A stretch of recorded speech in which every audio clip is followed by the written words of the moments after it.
Sektor ganda campuran dan ganda putri Indonesia menjadi perhatian serius jelang Olimpiade Paris 2024. Pasalnya, dua sektor tersebut yang berhasil menyumbangkan medali emas untuk Indonesia pada dua edisi terakhir di Olimpiade di Rio 2016 dan Tokyo 2020. Pelatihan di Camblay, Perancis bagi tim bulu tangkis Indonesia sudah memasuki hari ke-8.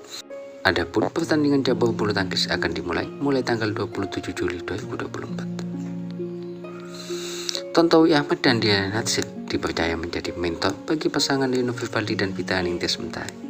Sedangkan Grecia Poli juga dipercaya menangani Apriani Rahayu dan Siti Badriah Silva Ramadanti. Mereka dipercaya mengisi pos mentor tim ad hoc PBSI khusus untuk Olimpiade Paris 2024. Ketiga legenda ini juga turut hadir dalam pemusatan latihan di Camblay. Saya sejujurnya bangga dan senang bisa berkontribusi sebagai mentor di Olimpiade Paris ini. Semoga kehadiran saya dan Cibutet berguna bagi ganda campuran di Indonesia, kata Tontowi Ahmad. Saat datang kemari, lihat anak-anak latihan, jadi terbayang lagi. Dulu pernah merasakan ini juga, ucap Liliana melanjutkan. Saat itu, 2 minggu berjalan cepat rasanya. Jenuh pasti dengan rutinitas yang itu-itu saja. Tapi saya coba mengalihkan pikiran itu dengan benar-benar fokus ke pertandingan Olimpiadanya, ungkap Liliana yang akrab disapa Butet itu. Memintai sektor ganda campuran, Tontowi dan Liliana tidak lelah untuk terus berbagi ilmu dan mengingatkan Rinov dan Vita. Saya selalu mengingatkan kepada Rinovia serta Vita. Ini kan sudah sangat mendekati. Kalau kemarin di Cipayung kan masih 1 bulan, 2 bulan, tapi di sini tinggal hitungan hari, ujar Liliana. Tempatnya juga sudah sangat dekat dengan arena, sudah di negara Olimpiadanya. Jadi fokus harus dikencangkan, pola strategi dimatangkan, pukulannya lebih disulitkan lagi. Tutul, Butet lagi. Ini semua agar nanti masuk lapangan baik di fast court maupun pertandingan. Filenya sudah dapat. Masuk perkampungan, atlet sudah benar-benar siap. Lanjut, Cibutet lagi. Pola pikir juga menjadi hal penting bagi persiapan ke Olimpiade. Yang penting, cara berpikirnya dan tidak terjebak dengan zona nyaman ya. Pola permainan dia, kata Liliana. Harus tahu, misalnya kita sudah nyaman main dengan cara tertentu. Tapi kalau lawan sudah mengantisipasi, ya harus bisa segera diubah lah, kata Liliana menambahkan. Merapikan detail-detail seperti itu di waktu yang sedikit ini, ucap Liliana lagi. Tontowi dan Diana berharap apa yang mereka sampaikan bisa menjadi motivasi lebih untuk Rinov dan Vita.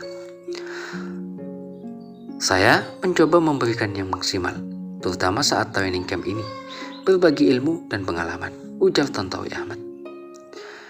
Harapan saya dan Owi, semoga kehadiran kami bisa membawa aura positif. Apa yang kami bagikan, cerita-cerita tentang Olimpiade, bisa memotivasi mereka, timpal Liliana lagi. Sementara di sisi lain, Grecia Poli mengaku masih merasa dirinya sebagai atlet saat masuk dalam tim Olimpiade Paris 2024 ini. Saya, saat undian ganda putri keluar, masih ada tegangnya.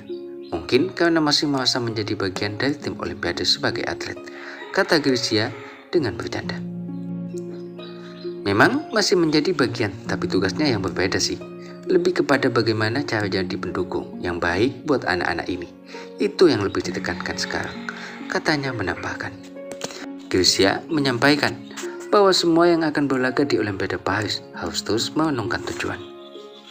Saat training camp seperti ini, anak-anak harus kembali menguatkan fokus. Tujuan mereka ke sini itu untuk apa? Ujar Grecia Poli. Saya pernah bilang, saat latihan berspektasilah setinggi-tingginya. Tetapi ketika sudah bertanding, lupakan semua dan fokus pada permainan. Ya, semoga anak-anak bisa menerapkan itu semualah di lapangan. Harapan dari Grecia Poli. Pengalaman menantang dialami Grecia menjelang Olimpiade Tokyo 2020, di mana cerita tersebut diharapkan bisa menginspirasi semua atlet. Di Tokyo 2020, ketika masih dalam keadaan pandemi COVID kan, 3 bulan sebelum pelaksanaan, saya dan semua tim masih bertanya-tanya, ini jadi tidak sih Olimpiade? Diundur lagi atau batal sih? Atau seperti apa? Cerita Grecia Poli lagi. Semua sempat tidak pasti, membuat persiapan kami sangat turun. Kami seperti melawan lawan yang tidak terlihat kan. Akhirnya, saya dan April mengutamakan latihan mental terlebih dahulu. Psikis kami ditempa agar bisa melepaskan tekanan yang sedang kami hadapi saat itu, kata Gracia Poli. Saat masuk training camp, Gracia mengalami stres yang tinggi, tapi dia berhasil melewatinya.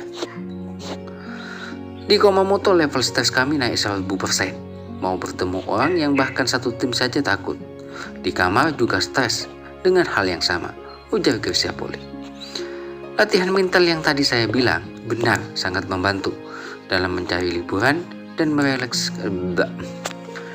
Latihan mental yang tadi saya bilang benar-benar sangat membantu dalam mencari hiburan dan merilekskan pikiran saya, ucap Gracia Poli. Gracia Poli pun juga berkata, training camp ini sangat penting karena sebagai manusia biasa, normal merasa jenuh dengan tempat latihan yang sama sepanjang tahun.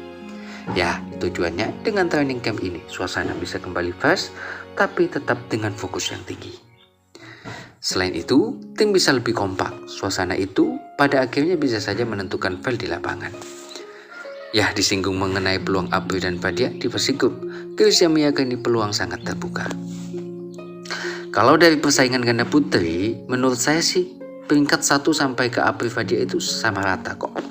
Tinggal bagaimana si Aprilnya dan Fadianya harus bisa mengaplikasikan semua yang sudah dipelajari, yang sudah didapat pada latihan ke lapangan. Tutul Gracia Poli lagi.